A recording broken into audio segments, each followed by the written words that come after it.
1ஆம் அதிகாரம் 27வது வசனம்.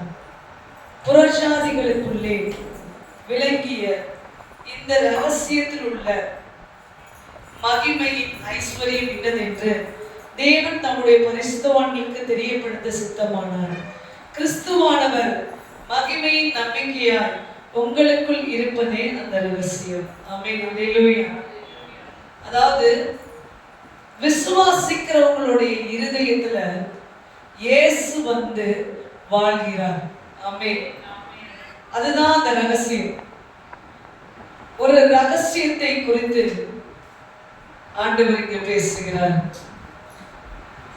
அது என்ன அப்படின்னா, பவுலை கொண்டு ஆண்டவர் பேசுகிறார். கர்த்தராகிய இயேசு கிறிஸ்து நமக்குள் இருக்கிறார். ஆமென். அல்லேலூயா. ஒரு விஷயம் நமக்குள்ள இருக்குது, அது ஆண்டவராகிய இயேசு கிறிஸ்து. ஆமென். இயேசு எங்க இருக்காரு? விசுவாசிக்கிறவருடைய இருதயத்துல இருக்காரு. எங்கதான் இருக்கிறீங்க ஆண்டவரே அப்படின்னு கேட்கறதுக்கு இல்ல. அல்லேலூயா. அவர் எங்க இருக்காரு? ஆமா, நமக்குள்ள. நீங்க விசுவாசிக்கிறீங்களா? ஆண்டவர் நம்புறீங்களா? விசுவாசிக்கிறீங்களா? அப்ப இயேசு எங்க வராரு? நம்ம இருதயத்துக்குள்ள இருக்கிறாரு. ஆமென். அல்லேலூயா. உனக்குள் அவர் வாழ்கிறவராய் இருக்கிறார். யாருக்குள்ளெல்லாம் அவர் இருப்பாரு? இந்த குறிப்பிட்ட யூதர்கள் கிறிஸ்தவர்களுக்குள்ள மட்டும்தானா, இல்ல புறஜாதிகளுக்குள்ளயா, புற மதத்திற்குள்ளயா, இல்ல எங்கெல்லாம் கிரேக்கர்கள் சிலை வழிபாடு செய்கிறவர்கள் அவங்களுக்குள்ள இயேசு வாசம் பண்ணுவாரா? யாரு விசுவாசிக்கிறாரோ இவன்தான் தேவன், இவன்தான் தெய்வம் என்று எந்த மதத்துல பிறந்திருந்தானோ அவன் அந்த மதத்தார் இயேசுதான் தெய்வம் என்று விசுவாசிக்கும் போது அவர்களுடைய இருதயத்தில் இயேசு வந்து வாழ்கிறார். ஆமென். அல்லேலூயா. இந்த இயேசு நமக்குள் வாழ்வதற்கு நாம் இடமளித்து இருக்கும்போது நம் வாழ்வு மகிமைக்கு நேராக செல்லுகிறது. அல்லேலூயா. அதாவது எல்லா தேவர்களும் தான் வாழ்வதற்கு ஒரு கோவில்கள், ஒரு இடம் அப்படி தேவைப்படுது. உலகத்திற்கு எல்லா தேவர்களும் கோவில்களுக்கு போனா அங்க ஒரு தேவன் இருக்கும், தேவர்கள் இருப்பாங்க, தேவதைகள் இருக்கும் அப்படின்னு சொல்லி நீங்க கேள்விப்பட்டிருப்பீங்க. ஆனா இயேசு கிறிஸ்து என்ற ஒரு தெய்வம் மட்டும்தான் மனிதருக்குள் வாழ விரும்புகிறார். ஆமென்.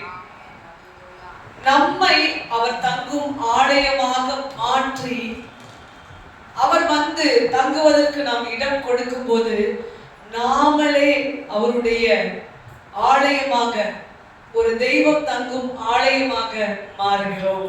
ஆமென். அல்லேலூயா. அல்லேலூயா. தெய்வம் எங்கு தங்குவார்? ஆலயத்தில் தங்குவார், கோவில்களில் தங்குவார். ஆனா இந்த தெய்வம் மனிதருக்குள் வந்து வாசம் பண்ணி அந்த மனிதனையே ஆலயமாக, பரிசுத்தமான இடமாக மாற்றுகிறவராய் இருக்கிறார். ஆமென். அல்லேலூயா. Thank you Jesus. இப்படிப்பட்ட தெய்வம் எப்படியா இருக்கிறார் என்றால், இப்ப நமக்குள் தேவன் இருக்கிறார். ஆனா தேவனுடைய மாம்சத்தை நாம் காண முடியவில்லை. நம்முடைய மாம்சத்தை தான் நாம் காணுகிறோம். இதற்கு மிக முக்கியமா சொல்லணும் அப்படின்னா, தேவன் இன்றைக்கு ஆவியானவராய் நமக்குள் வாசம் பண்ணுகிறார். அல்லேலூயா. அவர் மாம்சமாக நமக்குள்ள இல்ல, நமக்குள் ஆவியில், நம் ஆவியில், மனுஷனுடைய ஆவியில் தேவனுடைய ஆவியானவர் வந்து கலந்து கொண்டே இருக்கிறார். ஆமென். அல்லேலூயா. தேவன் ஆவியாக இருக்கிறார். ஆமென். நம்மோடு கூட வந்து வாசம் பண்ணும்படி அவர் அப்படியானார். ஆமென். அல்லேலூயா. அல்லேலூயா. சோ தேவன் நமக்குள் ஆவியாய் இணைந்திருக்கிறார். அந்த ஆவியானவரோடு நம்முடைய ஆவியை இணைத்து செயல்பட நம்மை அவர் அழைக்கிறவராய் இருக்கிறார். ஆமென். அல்லேலூயா. இப்படி இணைந்து வாழ்ற வாழ்க்கைதான் ஆண்டவர் ரகசியம் என்று சொல்லுகிறார். ஆமென். அல்லேலூயா. தேவனோடு இணைந்து, தேவன் உனக்குள் வாசம் செய்து இணைந்து அவரோடு வாழ்கிற வாழ்க்கையை தான் ஆண்டவர் ரகசியம் என்று சொல்லுகிறார். ஆமென். அல்லேலூயா. இப்ப நீங்க என்னத்தை விரும்பணும் அப்படின்னா, ஆண்டவர் உங்களுக்குள் வந்து வாசம் பண்ணணும் என்பதை விரும்ப வேண்டும். ஆமென். அல்லேலூயா. எதை லைக் பண்ணணும்? கர்த்தர் வந்து என்னுடைய ஆவியோடு கலந்து என்னை வழி நடத்த வேண்டும் என்பதை விரும்பணும். ரெண்டு டாபிக் தான், லைக் அண்ட் ஜாய். அல்லேலூயா. எதை லைக் பண்ணணும்? ஆண்டவர் என் வீட்டுக்குள்ள வரணும். ஆமென். ஆமென். எதை விரும்புறீங்க நீங்க? அந்த பொருள் என் வீட்டுக்குள்ள வரணும், என் வீட்டுக்கு முன்னாடி கார் நிக்கணும். அல்லேலூயா. என் வீட்டுல ஒரு பெரிய சோஃபா இருக்கணும் நான் ரொம்ப விரும்புறேன். அல்லேலூயா. ஒரு மர பீரோ நிக்கணும் நான் விரும்புறேன். அல்லேலூயா. இதையெல்லாம் நான் விரும்புறேன். இது வீட்டுக்குள்ள. நான் ஒரு பெரிய நகை போடணும்னு நான் விரும்புறேன். நான் ஒரு பெரிய அழகான ஒரு பட்டு புடவை கட்டணும்னு விரும்புறேன். அல்லேலூயா. இது அத்தனையும் அழிந்து போகக்கூடாது. அல்லேலூயா. இதெல்லாம் உங்களுக்கு தெரியும், ஆனா அதையே அதிகமா விரும்புறீங்க. ஆனா உண்மையா விரும்ப வேண்டியது என்ன அப்படின்னா, இயேசு ஒரு உனக்குள் வந்து தங்க வேண்டும் என்பதை நீ விரும்பணும். ஆமென். இயேசு உன் வீட்டுல வாழணும், இயேசுவோடு நீ இருக்கணும் நீ விரும்பணும். அது மட்டும்தான் அழியாதது. அல்லேலூயா. அவர் உன் வீட்டில் வந்து விட்டால் உனக்கு வேண்டிய எல்லா ஆசீர்வாதம் உனக்கு கிடைக்கும். ஆமென். அல்லேலூயா. இந்த இருக்கீங்க. சோ எதை விரும்பணும்? ஆமா, இயேசு என் உள்ளத்திலேயும் இல்லத்திலேயும் வந்து வாழணும். லிவ். தங்கி இருக்கிறனும் அப்படின்னா நிறைய பொருட்கள் வந்து உங்க வீட்டில் தங்கி இருக்குது. அல்லேலூயா. தங்கி இருக்கிறது வேற, வாழ்வது வேற. சில கஷ்டங்கள் கூட அப்படியே தங்கிட்டு ஒரு ஓரமா கடந்துகிட்டு இருக்கும். அப்படி வாழ்வது என்பதான் என்றால் ஜீவன், லைஃப். லைஃப். செத்தது ஒரு செத்த ஒரு காரியம், செத்த ஒரு பொருள் வந்து அது கூட தங்கலாம், உங்க வீட்டுல தங்கி கிடக்கலாம். ரொம்ப நாள தேங்கி கிடக்குன்னு சொல்றோம், அது பாடு தேங்கி. ஆனா வாழ வேண்டும். அல்லேலூயா. இயேசு உங்க வீட்டுல வந்து வாழணும். ஆமென். இயேசு உன் உள்ளத்துல வந்து வாழணும். அப்படின்னா என்ன?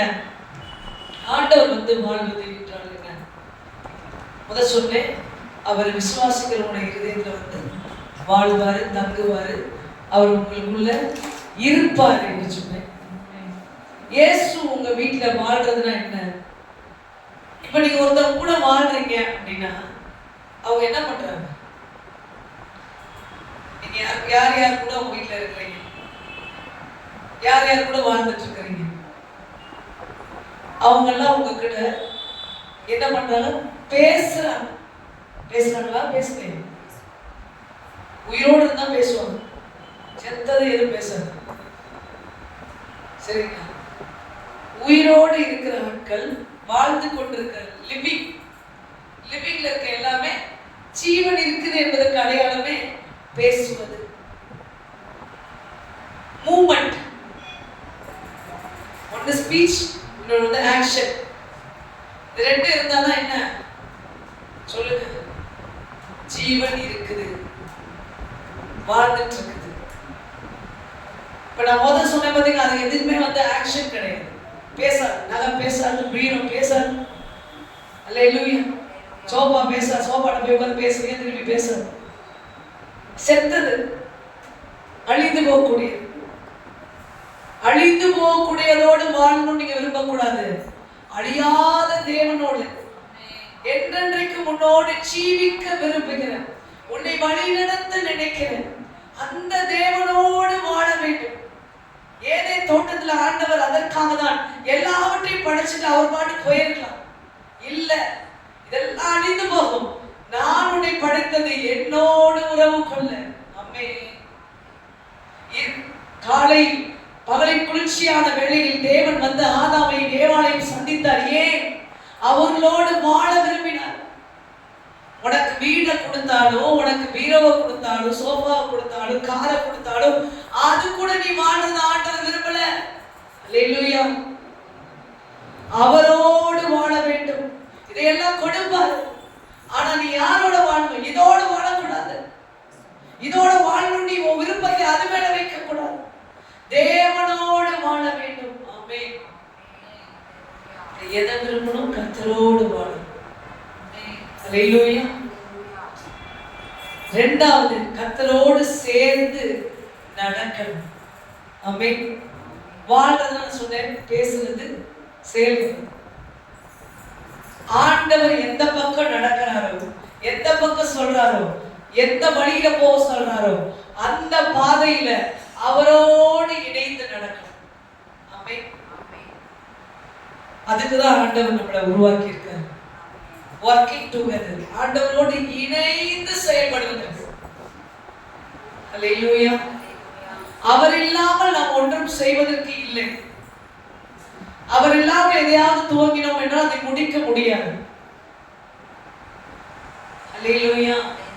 அவர் இல்லாமல் ஒரு காரியத்தை நாம் பிரவேசிப்போமானால் அது ஆசீர்வாதமாய் இருக்காது. என்னை இல்லாமல் உன்னால் ஒன்றும் செய்யக்கூடாது என்று ஆண்டவர் சொல்லுகிறார். ஆண்டவரோடு வாழணும் விரும்பணும், அப்புறம் ஆண்டவரோடு நடந்து செயல்படணும்.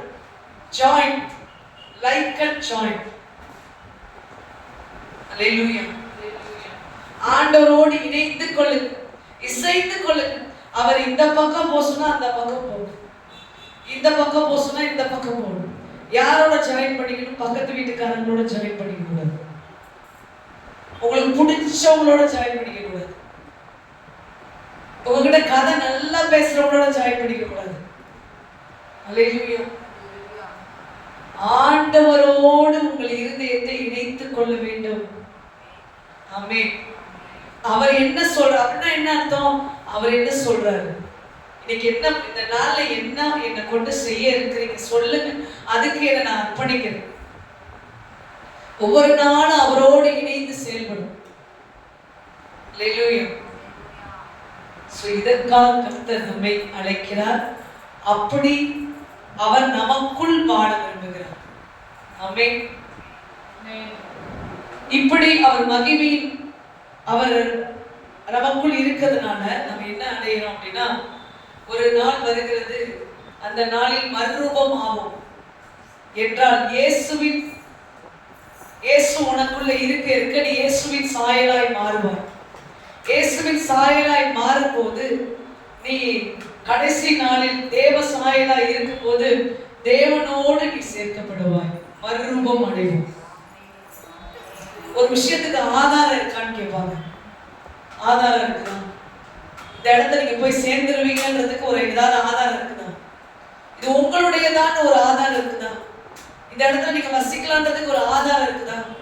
ஆதார் கார்டு இருக்குன்னு போடுறீங்களா? ஆதார் கார்டு இருக்கா? ரேஷன் கார்டு இருக்கா? நீங்க இந்த நாட்டுக்குரியவங்களுக்கு தான்றதுக்கு ஏதாவது ஆதாரம் இருக்குதா? அல்லேலூயா. அது இருந்துச்சுன்னா நாங்க உங்களை இந்த நாட்டுல சேர்த்துக்கிறோம். இல்லைன்னா நீங்க இங்க இருந்து வெளியில போய் தான் அப்படின்னு சொல்லுவாங்க. வெளிநாட்டுகளுக்கெல்லாம் நீங்க போனீங்கன்னா அந்த குடியுரிமை, அந்த கார்டு, அந்த ஆதாரம் இயேசு உனக்குள்ள இருந்தாதான். இயேசு உனக்குள்ள இருந்தாதான் நீ பரலோகத்துல பிதா குமார தேவனுடைய அந்த கிறிஸ்துவ ராஜ்யத்துக்குள்ளே நீ பிரவேசிக்க முடியும். உனக்குள் இருக்கிற இயேசுதான் ஆதாரம். அல்லேலூயா. எத்தனை பேருக்கு புரியுது? இயேசு உனக்குள்ள இருந்தாதான் உனக்கு குடியுரிமை.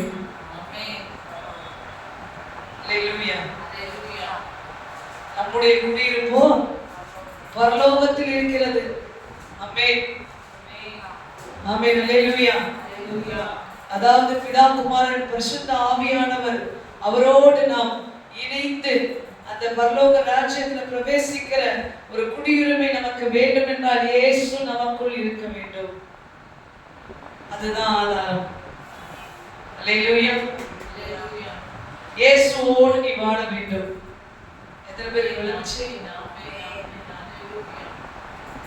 இந்த ஆதாரம் இல்லை என்றால் நீங்கள் தேவனோடு இணைய முடியாது. ஆமென். ஹல்லேலூயா. சோ இப்படி ஆண்டவர் அதை நமக்கு சுலபமாக்கி இருக்கிறார். விசுவாசிக்கிறவருடைய இருதயத்தில் தேவன் வந்து தங்குகிறார். ஆதாரம் நீதானையா என் துறையே, ஆதாரம் நீதானையா. சூதாம் உலகில் நான் தீதால் மயங்கையில், சூதாம் உலகில் நான் தீதால் மயங்கையில், ஆதாரம் நீதானையா என் துறையே, ஆதாரம் நீதானையா. மாதா பிதாவென்னை தீதாய் மதிக்கையில், மாதா பிதாவென்னை தீதாய் மதிக்கையில், மற்றோர்க்கு மற்றேதையா. எளியன் மேல் மற்றோர்க்கு மற்றேதையா. எளியனுக்கு ஆதாரம் நீதானையா என் துறையே, ஆதாரம் நீதானையா. அல்லேலூயா. நீங்க உங்களுக்கு தெரிஞ்சா இயேசுவே உங்களுக்குள்ள வாசம் பண்ணணும். அவரோடு நீங்கள் இணைய வேண்டும் என்றால், பரலோக ராஜ்யத்தில் நீங்கள் பங்கு பெற வேண்டுமானால், அந்த தேவன் திருத்துவ தேவனோடு அன்றைக்கு நீ பரிசுத்தவான்கள் கூட்டத்தில் நிற்க வேண்டும் என்றால் இயேசுவை இருதயத்துல வாழணும். ஆமென் அல்லேலூயா. அப்ப நம்ம எதை விரும்பணும்? இயேசு என்னோடு வாழ வேண்டும், நான் அவரோடு வாழ வேண்டும், அவர் என் உள்ளத்தில் இருக்க வேண்டும், என் இல்லத்தில் இருக்க வேண்டும் என்பதை நாம் ரொம்ப விரும்பணும். நீங்க சோஃபாவை எந்த அளவுக்கு விரும்புறீங்களோ, பீரோவை எந்த அளவுக்கு விரும்புறீங்களோ, அல்லேலூயா, பணத்தை எந்த அளவுக்கு விரும்புறீங்களோ, அல்லேலூயா, நகை எந்த அளவுக்கு விரும்புறீங்களோ, ட்ரெஸ்ஸஸ் எந்த அளவுக்கு விரும்புறீங்களோ, பில்டிங் கட்டிடங்களை எந்த அளவுக்கு விரும்புறீங்களோ, அதை விட அதிகமாய் இயேசு உங்களுக்குள் வாசம் செய்வதை நீங்க விரும்ப வேண்டும். இயேசு உங்களுக்குள்ள வாசம் செய்கிறத அசால்ட்டா எண்ணி இதையெல்லாம் நீங்க விரும்பிட்டு இருந்தீங்க அப்படின்னா, இப்போ உங்க வீட்டுக்கு ஒருத்தவங்க வந்துட்டாங்க, அல்லேலூயா, நீங்க அழைச்சிங்கன்னு வந்துட்டாங்க, நீங்க நம்புனீங்கன்னு வந்துட்டாங்க. வந்தவங்க அவங்கள நீங்க ஒரு ஓரமா உட்கார வச்சுட்டு நீங்க நல்ல பிரியாணி செஞ்சு சாப்பிட்றத விரும்பி சாப்பிட்டுட்டு இருந்தீங்கன்னா, நம்மளை கூப்பிட்டாங்க, உட்கார வச்சாங்க, அவங்க பாட்டு வேற ஏதோ மேல ரொம்ப விருப்பமா இருக்காங்க, நம்ம கிட்ட பேச மாட்டேங்கிறாங்க, நம்மளை விசாரிக்க மாட்டேங்கிறாங்க, நம்ம வந்ததுக்காக சந்தோஷப்பட மாட்டேங்கிறாங்க. பிரியாணிக்கு படுற சந்தோஷத்தை கூட நான் வந்து உட்கார்ந்துக்கிறதுக்கு பாருல, அல்லேலூயா, அப்படின்னு நினைக்கும் போது அவங்க என்ன பண்ணுவாங்க? கொஞ்ச நேரத்துல பார்ப்பாங்க, அப்பனாச்சும் நீ பாக்குறியான்னு பார்ப்போம், கொஞ்ச நேரம் வெயிட் பண்ணுவாங்க, சரி நான் கிளம்புறேன் கிளம்பிடுவாங்க. பரிசுத்த ஆவியானவர் கூட உனக்குள் வந்து வாசம் செய்கிறவர். நீ அவரை கனம் செய்யவில்லை, அவரை நீ விரும்பவில்லை, அவருடைய சத்தத்திற்கு நீ செவி கொடுக்கவில்லை, பாவத்தை குறித்து அவர் கண்டித்து உணர்த்தும் போது, நியாய தீர்ப்பை குறித்து அவர் உணர்த்தும் போது நீ அதை அசட்டை பண்ணுகிறாய், அவர் சொல்லாமலே போயிடுவார். அல்லேலூயா. பரிசுத்த ஆவியை நான் போறேன்னு சொல்லிட்டு போக மாட்டேன். அல்லேலூயா. அதனால மீட்கப்படும் நாளுக்கு என்று முத்திரையாக பெற்ற தேவனுடைய ஆவி உன்னை மீட்க, நல்லா கேளுங்க இந்த வசனம், மீட்கப்படும் நாளுக்கு என்று முத்திரையாக பெற்ற தேவனுடைய ஆவியானவர், அவர்தான் ஆதாரம், அவர்தான் முத்திரை. அந்த முத்திரையை பெற்ற அந்த பரிசுத்த ஆவியானவரை துக்கப்படுத்தாது, வேறொன்றை மேன்மையாக எண்ணி. அல்லேலூயா. எது என்னிடத்தில் இல்லை என்றாலும் இயேசு என்னோடு கூட இருக்கிறார் என்பதை குறித்து நீங்கள் மேன்மை பாராட்ட வேண்டும். ஆமென். அல்லேலூயா. அப்பொழுது கர்த்தர் உங்களுக்குள் சந்தோஷப்பட்டு உங்களை ஆசீர்வதிப்பார். ஆமென். மரியாதை போல நல்ல பங்கை நீங்கள் தெரிந்து கொள்ள வேண்டும். ஆமென். அல்லேலூயா. கிறிஸ்து உங்களுக்குள் வாசம் செய்கிற நல்ல பங்கை நீங்கள் தெரிந்து கொள்ள வேண்டும். அவர் மகிமையின் ரகசியமாய் நமக்குள் வாசம் செய்கிறார். அந்த மகிமை அடைவதற்கு அவரே ரகசியமாய் இருக்கிறார். ஆமென். அல்லேலூயா. கர்த்தரை குறித்து மேன்மை பாராட்டப்படி இந்த நாளை நான் உங்களை அழைக்கிறேன். கர்த்தர் உங்கள் எல்லாரையும் ஆசீர்வதிப்பார். அல்லேலூயா. நன்றி இயேசுவே. நன்றி.